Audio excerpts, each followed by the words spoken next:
আসসালামু আলাইকুম রহমতুল্লাহি ওয়া বারাকাতুহু। প্রিয় শিক্ষার্থী বন্ধুরা, আশা করি প্রত্যেকেই ভালো আছো। ক্যামব্রিয়ান ভার্চুয়াল ক্লাসরুমে তোমাদের স্বাগত জানাচ্ছি। প্রকৃতি প্রত্যয়ের উপরে নতুন আরেকটি ক্লাস নিয়ে তোমাদের সামনে হাজির হয়েছি। আজকে প্রকৃতি প্রত্যয়ের আমরা সংস্কৃত প্রত্যয়ের কিছু নিয়ম সম্পর্কে জানার চেষ্টা করব। প্রত্যেকেই তোমরা কাগজ কলম নিয়ে বসে যাও, তোমাদের যে সমস্যাগুলো আছে সেগুলো আইডেন্টিফাই করার চেষ্টা করো এবং যেখানে বুঝতে অসুবিধা হয় সেগুলো নোট করে আমাকে প্রশ্ন করো। ওকে, আমরা কথা না বলে সরাসরি আমরা আমাদের পড়ায় চলে যাচ্ছি। আজকে আমাদের আলোচ্য বিষয় হচ্ছে সংস্কৃত কৃত প্রত্যয়।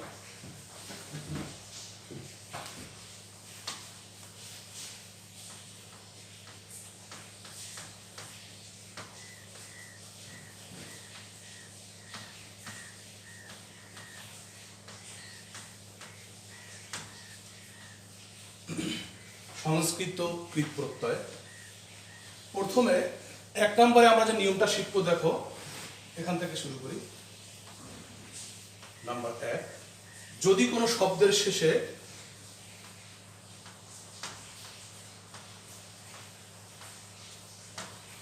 অন্তস্থ ঝ অথবা অন্তস্থ ঝ এরকম থাকে, তাহলে তা পরিবর্তন হয়ে কি হবে?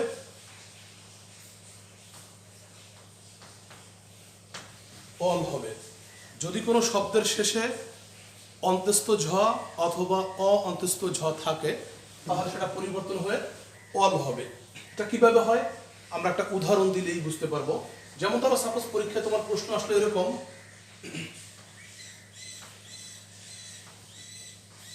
ভয়।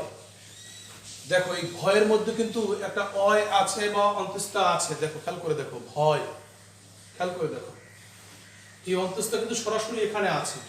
তো যদি এরকম থাকে তাহলে প্রত্যয়, প্রকৃতি প্রত্যয় নির্ণয় করার সময় আমরা কি করবো? এর পরিবর্তে অল দিব। তাহলে সমান সমান দিয়ে আমরা কি লিখতে পারি? এখানে প্লাস চিহ্ন দিয়ে নিই আগেই, যেহেতু এই এরকম থাকলে অল হবে, তাহলে আগে এটা লিখে নেই অল। প্রত্যয়টা কি হবে তাহলে? অল হবে। তাহলে ওটাই আগে আমরা প্রথমে লিখে নিলাম অল। এরপরে দেখো, খেয়াল করো, একটু খেয়াল করতে হবে, এটার পরিবর্তে এটাকে আমরা সাপোজ মুছে দিলাম, ইরেজার দিয়ে আমরা মুছে দিচ্ছি। এটার পরিবর্তে এখন কি থাকলো? অন্তস্থের পরিবর্তে আমরা অল লিখলাম, এরপরে কি থাকলো? শুধু ভ থাকলো। এখন এই ভটাকে আমরা এখানে লিখে দেব ভ। আসলে ভটা কি কোনো প্রকৃতি? না, ভটা কোনো ধাতু না। ধাতুটা হচ্ছে ভয় রসিকার। এটা হচ্ছে সংস্কৃত। ভয়ের ধাতু হচ্ছে ভয় রসিকার। এই জন্য আমরা অনেককে কি বলে থাকি? ভীতু বলে থাকি। ভয়ের ধাতু হচ্ছে ভয় দীর্ঘিকার, এই জন্য আমরা অনেকে কি বলে থাকি? ভীতু বলে থাকি। এরপর ধাতু চিহ্ন আমরা দিয়ে দেবো। এই এখন দেখতে তোমাদেরকে একটু ব্যতিক্রম মনে হলো, একটু উল্টো মনে হলেও আসলে সিস্টেমটা কিন্তু এরকমই। অর্থাৎ ভয়ের ধাতু হচ্ছে ভি, যেহেতু অন্তস্থ ঝ বা অন্তস্থ অ আছে, এই জন্য আমরা কি দিয়েছি? অল দিয়েছি। এটা হচ্ছে 1 নম্বর একটা নিয়ম। এরপরে 2 নম্বরে আমরা আরেকটি নিয়ম শিখবো। দেখো, সেটা হচ্ছে অন থাকলে, কোনো শব্দের শেষে অন থাকলে, এটা অন, দুঃখিত,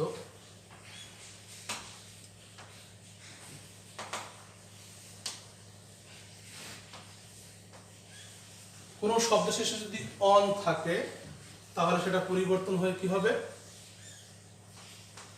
অনট হবে। সেটা পরিবর্তন হয়ে অনট হবে। কিভাবে পরিবর্তন হয়ে যায় দেখো, আমরা যদি একটু উদাহরণ দিই, এখান থেকে উদাহরণ আনি। আমরা একটা উদাহরণ দিলাম, সাপোজ করণ, ক র করণ। তাহলে কি হবে দেখো, অন থাকলে এখানে দেখো একটা অন চলে আসছে, এখানে কিন্তু এটা এর ভিতরে কি একটা অন আছে, কিন্তু দেখো করণ। এখন এখানে আমরা প্রথমে যোগ চিহ্ন দিয়ে প্লাস চিহ্ন দিয়ে নিলাম। যেহেতু অন থাকলে কি হবে? অনট। আমরা অনটটা আগে লিখে নিলাম। প্রত্যয়টা কি হবে? অনট। আমরা প্রথমে অনট লিখে দিলাম। এখন কি থাকলো খেয়াল করে দেখো, যদি আমরা মুছে দেই, বারবার আবার ইউজ করছি, যদি আমরা মুছে দেই, এখানে কি কি থাকে অন, র এর সাথে অ এবং ন এটা চলে গেল। আমরা যদি মুছে দেই র এর সাথে অ এবং ন চলে গেল, কি থাকলো? বাকি থাকলো শুধু কর। এখানে কিন্তু কর বাকি থাকে, এখানে কিন্তু শুধু ক র বাকি থাকে, কারণ অন চলে গেছে, অনের পরিবর্তে আমরা অনট বসিয়েছি। তাহলে তাহলে কি হবে? কর বাকি রইল এখানে। এখন এই করটাকে আমরা কি করব? খেয়াল করো, আমরা গত ক্লাসে একটা রুলস বলেছিলাম, ধাতুর শেষে যদি র বা রেফ থাকে, ধাতুর শেষে যদি র বা রেফ থাকে, তাহলে সেই র বা রেফ পরিবর্তন হয়ে পূর্ব বর্ণের সাথে কি হয়ে যাবে? রি হয়ে যাবে। তাহলে আমরা খেয়াল করে কি দিতে পারি? এখানে ক দিতে পারি। ক, এই ক এর পরে আছে র, যেহেতু অন আগেই চলে গেছে, অনের পরিবর্তে অনট হয়েছে, সেই ক এর সাথে কি করব? আমরা রটাকে পরিবর্তন করে কি লিখবো? ক্রি, এরপরে ধাতু চিহ্ন। তার মানে হচ্ছে করণের প্রকৃতি প্রত্যয় হচ্ছে কি?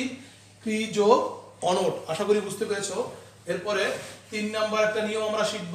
দেখো 3 নাম্বার নিয়মটা হচ্ছে, যদি অক থাকে, আচ্ছা এখানে এই বিষয়টা এটাকে মুছে নিই। এখানে ভালো করে লক্ষ্য রাখতে হবে কিন্তু কিভাবে বর্ণগুলো পরিবর্তন হয়ে যাচ্ছে, ঠিক আছে? ওকে, এখন এখানে খেয়াল করো কি বলেছিলাম, দুঃখিত। যদি অক থাকে, অক থাকলে পরিবর্তন হয়ে কি হবে? শব্দ শেষে অক থাকলে নক হবে। কোন শব্দের শেষে যদি অক থাকে, সেই অক পরিবর্তন হয়ে নক হবে। কিভাবে নক হয় দেখো, আমরা একটা উদাহরণ দিয়ে বোঝার চেষ্টা করি। যদি শব্দটা এরকম থাকে, কয়াকার র ক, কারক, দেখো এখানে অক চলে আসছে, র এর সাথে অ ক অক, এই অকের পরিবর্তে আমরা কি লিখব? আমরা কি লিখব? সরাসরি আমরা লিখে দিই। এখানে দেখো প্রথমে যোগ চিহ্ন দেই, যেহেতু অক পরিবর্তন হয়ে নক হবে, ন ক লিখলাম, অ ক চলে গেল, কি থাকলো? তাহলে থাকলো হচ্ছে কার। দেখো এখানে কার থাকলো, কয়াকার র, কারণ র এর সাথে অ এবং এই ক দুইটার পরিবর্তন হচ্ছে নক। এখানে কি থাকলো? কার থাকলো। এখন এই খেয়াল করো, আমরা গুণ এবং বৃদ্ধির নিয়ম অনুযায়ী যদি আকার থাকে, আ থাকে, আ পরিবর্তন হয়ে কি হয়? এখানে দেখাও, আ পরিবর্তন হয়ে অ হয়ে যায়। তার মানে ক এর সাথে যে আ আছে, ক পরিবর্তন হয়ে কি হয়ে যাবে? ক হয়ে যাবে, আকার থাকবে না, ক হয়ে যাবে। এরপরে থাকে র। রটাকে আমরা কি করব? আমরা বলেছিলাম, এর আগের নিয়মটাও বলেছি, যে ধাতুর শেষে দ্বিতীয় বর্ণে যদি র অথবা রেফ থাকে, তবে সেটা পরিবর্তন হয়ে কি হয়? পূর্ব বর্ণের সাথে রিকার রূপে যুক্ত হয়। তার মানে র পরিবর্তন হয়ে রি হয়ে যাবে। এখানে এরপর ধাতু চিহ্ন, তার মানে কি হবে? এটা ক্রি যোগ নক সমান সমান কি? কারক। দেখো দেখতে একটু অসঙ্গতিপূর্ণ মনে হলো, বিদঘুটু মনে হলো, নিয়মটা কিন্তু এটাই। এগুলি হচ্ছে সংস্কৃত কৃত প্রত্যয়। নর্মালি আমাদের বিভিন্ন পরীক্ষার সময় আমরা দেখবো যে সংস্কৃত কৃত প্রত্যয় এগুলো থেকে কোশ্চেন বেশি এসে থাকে, কারণ স্বাভাবিক যে বাংলা কৃত প্রত্যয় বা বাংলা তদ্ধিত প্রত্যয় এগুলো আমরা অনেকেই সহজেই নির্ণয় করতে পারি, এই জন্য এখান থেকে কোশ্চেন এসে থাকে। এরপরে দেখো, যদি 4 নাম্বার নিয়মটা হচ্ছে, কোন শব্দের শেষে যদি তা বা ধা থাকে, তবে সেটা পরিবর্তন হয়ে কি হবে? ত্রিশ হবে। কোন শব্দের শেষে যদি তা বা ধা থাকে, সেটা পরিবর্তন হয়ে কি হবে? ত্রিশ হবে। উদাহরণ দিলে আমাদের কাছে সহজ হয়ে যাবে বিষয়টা। যেমন আমি একটি শব্দ লিখলাম নেতা, নেতা। খেয়াল করো, এই যে তা আছে, তা বা ধা থাকলে পরিবর্তন হয়ে কি হয়? প্রত্যয়টা কি হবে? ত্রিশ হবে। তো সরাসরি আমরা সেখানে যোগ চিহ্ন দিয়ে লিখে দেই, 30 লিখে দিলাম। এখন খেয়াল করে দেখো, তায়ের পরিবর্তে আমরা 30 লিখলাম, এরপরে কি থাকলো? 9 একার থাকলো। আমরা এখন গুণ বৃদ্ধির নিয়ম অনুযায়ী দেখবো যে এ থাকলে কোনো পরিবর্তন হয় কিনা। উপরের দিকে তাকা, একেবারে প্রথমে এ থাকলে পরিবর্তন হয়ে হ্রস্ব ই অথবা দীর্ঘ ই হয়। এখন আমরা কোন ইটা বসাবো? কোন ই আমরা এখানে বসাবো? হ্রস্ব ই না দীর্ঘ ই? খেয়াল করে দেখো, সেটা হচ্ছে আমরা বসাবো দীর্ঘ ই, নিযোগ তা। কেন দীর্ঘ ই বসালাম? এখানে একটা বিষয় লক্ষণীয়, আমাদের মনে রাখতে হবে, যেখানে দীর্ঘ ই গুলো আছে, সেক্ষেত্রে আমাদের যদি এরকম থাকে ন, কয় রফালা, ধ, এবং গ। আমি আবার বলছি, চারটা বর্ণ বলছি, ন, মূর্ধন্য ন, কয় রফালা, ধ এবং গ। এই চারটি বর্ণ থাকলে এই চারটি বর্ণের সাথে সাধারণত কি হয়, দীর্ঘিকার হয়। যেহেতু এখানে ন আছে, নয়ের সাথে কি হবে, দীর্ঘিকার হবে। আমি আবার বলে নিচ্ছি এখানে একটি বিষয়, তোমাদেরকে ধাতু বা প্রকৃতি প্রত্যয় যদি নির্ণয় করতে হয় অবশ্যই কি করতে হবে, তোমাদেরকে এই গুণ বৃদ্ধিগুলো মাথায় রাখতে হবে এবং এভাবে গুণ বৃদ্ধি মাথায়, ধাতুর শেষে যে পরিবর্তন হয় এই পরিবর্তনগুলো মাথায় রাখতে হবে। যদি এইগুলো তোমরা মুখস্থ না রাখতে পারো অবশ্যই কিন্তু তোমরা প্রকৃতি প্রত্যয় সহজে নির্ণয় করতে পারবে না। আর একটা নিয়ম এখানে আমরা একটু মুছে নেই।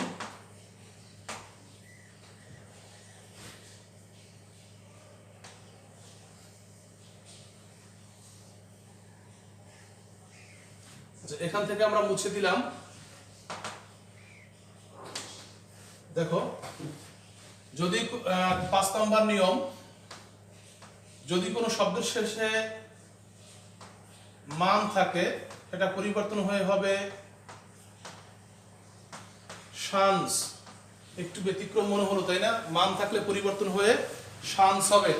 দেখো কিভাবে পরিবর্তনটা হয়। আমরা একটা শব্দ লিখলাম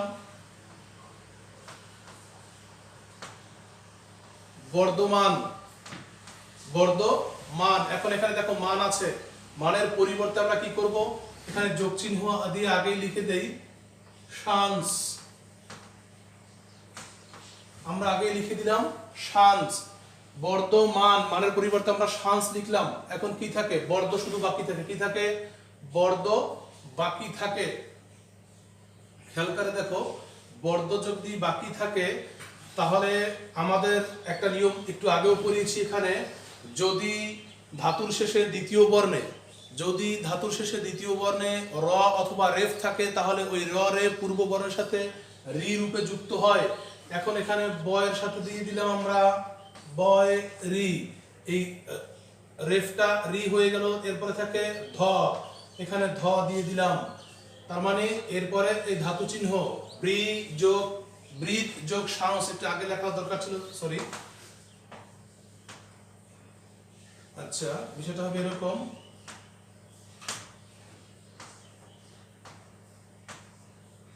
বৈরি ধ।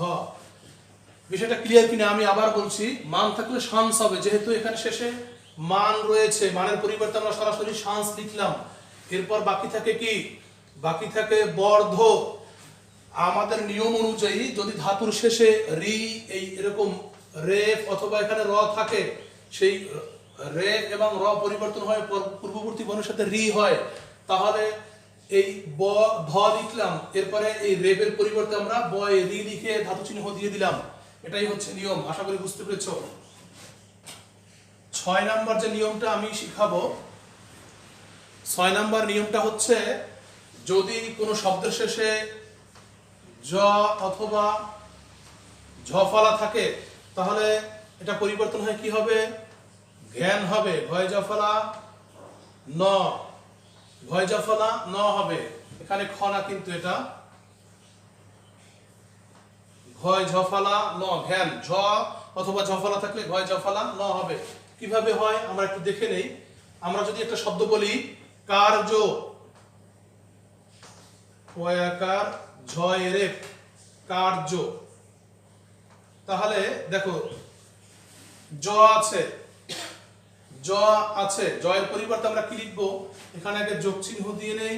এই এখানে যে জ আছে, জ, জয়ের পরিবর্তে আমরা কি লিখতে পারি, এখানে প্রত্যয়ের জায়গায় জ্ঞান লিখলাম।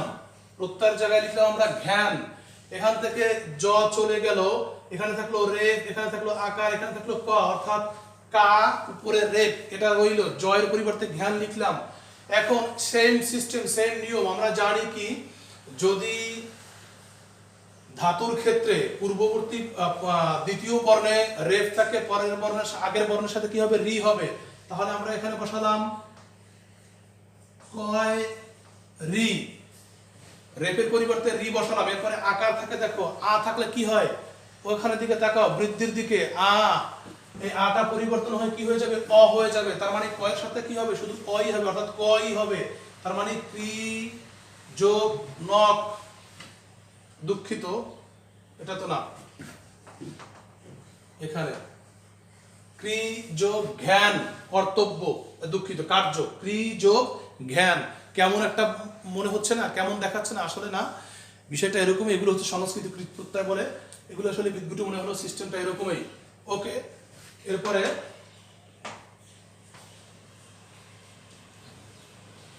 আর কিছু নিয়ম আমরা শিখে নেই। দেখো 7 নম্বরে যে নিয়মটা আছে এখান থেকে শুরু করি।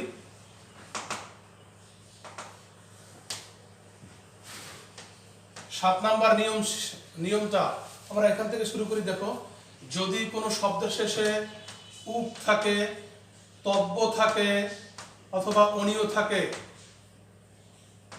তাহলে তার কোনো পরিবর্তন হবে না। উপ সমান উপ, তাড়াতাড়ি করে লিখছি সময়, তব্য সমান তব্য, অনিয় সমান অনিয়। ওকে, এখন আমরা একটা একটা করে উদাহরণ দিচ্ছি। আমরা যদি উকের উদাহরণ দেই, উক, যেমন আমরা একটা শব্দ লিখলাম ভাবুক,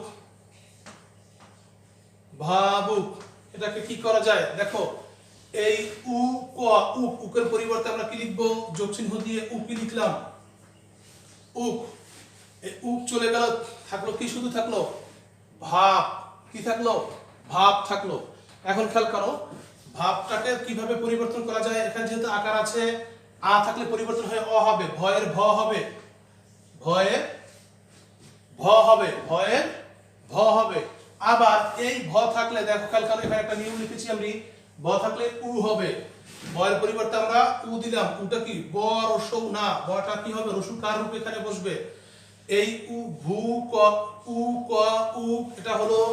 এরপরে ভয়ের সাথে আকার আছে, এটা পরিবর্তন হয়ে শুধু ভ হলো। এরপরে ভয়ের পরিবর্তে ভয় রসুকার হলো, এখানে আমরা ধাতু চিহ্ন দিয়ে দেবো, বাস হয়ে গেল। এটাই হচ্ছে সিস্টেম। এরপরে তব্য থাকলে কিভাবে পরিবর্তন হবে না, কিভাবে? দেখো, কর্তব্য, ক তয়রে বয় জফালা, এটাকে যদি আমরা বিশ্লেষণ করি, এর আগে করেছিলাম, তব্য, যোগ চিহ্ন দিয়ে আমরা এখানে তব্য লিখে দিলাম। এরপরে কি থাকে? রে, রফ, উপরে রেফ থাকে, ক্রি ক থাকে। আমরা জানি উপরে যদি রেফ থাকে এটা ক্রি হয়ে যায়, কয় রি হয়ে যায়, ক্রি যোগ তব্য হয়ে গেল। এরপরে অনিয়, অনিয়টাকে যদি আমরা চেষ্টা করি তাহলে কি হবে? করণীয়, করণীয়টাকে আমরা একটু ট্রাই করি নিজেরা, করণীয় লিখলেই দেখবা যে হয়ে যাবে এভাবেই। উদাহরণটা আমরা দিলাম না। ওকে, এরপরে সর্বশেষ 8 নম্বরে যে আমরা নিয়ম শিখবো। দেখো, কোন শব্দের শেষে যদি ত থাকে, সেটা পরিবর্তন হয়ে কয় ত হয়ে যায়, অথবা তয় রসিকার থাকলে সেটা পরিবর্তন হয়ে কয় তয় রসিকার হয়। এখন আমরা এখান থেকে নিয়ম শিখবো। যেমন আমরা একটা শব্দ লিখলাম মুক্ত, মুক্ত, এটাকে কি হবে? খেয়াল করে দেখো, মুক্ত যদি এরকম থাকে তাহলে আমরা যোগ চিহ্ন দিলাম আগে। যেহেতু এই ত আছে, এই তয়ের পরিবর্তে আমরা কি লিখতে পারি? কয় ত লিখতে পারি, তয়ের পরিবর্তে কয় ত লিখতে পারি। এরপর কি থাকে? ময় রসুকার থাকে। এখন আমাদের একটা নিয়ম আছে, সরাসরি যদি এই রসুকারটা এখানে থাকে তাহলে সেটার কোনো পরিবর্তন হয় না। অর্থাৎ হ্রস্ব উকার যদি সরাসরি থাকে তার কোনো পরিবর্তন হয় না। তার মানে আমরা ময় রসুকারী, এখানে ময় হ্রস্বকারী দিয়ে দিলাম। এরপরে এই হ্রস্বকার দিয়ে দিলাম, এই তয়ের পরিবর্তে কয়টা দিলাম, মাঝখানে কি থাকে? বাকি শেষে শুধু ক। এই কটাকে আমরা কি করব? দেখো, এখানে একটা নিয়ম দেয়া আছে, ব্যঞ্জন বর্ণের শেষে কিভাবে পরিবর্তন হয়। ক থাকলে চ বা জ হবে, আমরা কি করব? এখানে চ লিখবো, চয়ের নিচে একটা হর্ষ চিহ্ন দিব, এরপরে এখানে এরকম ধাতু চিহ্ন। যাই হোক, একটু আগায় লেখা দরকার ছিল। ওকে, এভাবে পরিবর্তন হয়ে যাচ্ছে। মুচ যোগ তো, কয় তয়, মুচ যোগ তো। আমি আবার ব্যাখ্যা করবো পরেরটায়। দেখো কিভাবে পরিবর্তন হয়। তয় রসিক, যদি আমরা একটা শব্দ লিখি মুক্তি, মুক্তি, কিভাবে পরিবর্তন হবে খেয়াল করো। কয় তয়, কয় তয় রসিকার থাকলে কি হবে? কয় তয় রসিকার। আমরা এখানে যোগ চিহ্ন দিয়ে আমরা আগেই লিখে দিলাম কয় তয় রসি। তয়ের পরিবর্তে, অর্থাৎ তয় রসি এর পরিবর্তে, এটার পরিবর্তে, এটার পরিবর্তে, দুইটার পরিবর্তে আমরা লিখলাম কয় তয় রস্যি। বাকি থাকে কি? ময় রসু ক মুখ, ময় রসু ক মুখ। আমরা একটু আগেও বলেছি, যদি সরাসরি এরকম কোনো বর্ণের সাথে রস্যু থেকে যায় তবে তার কোনো পরিবর্তন হবে না, সরাসরি ওটাই হবে। তার মানে আমরা ময়, আচ্ছা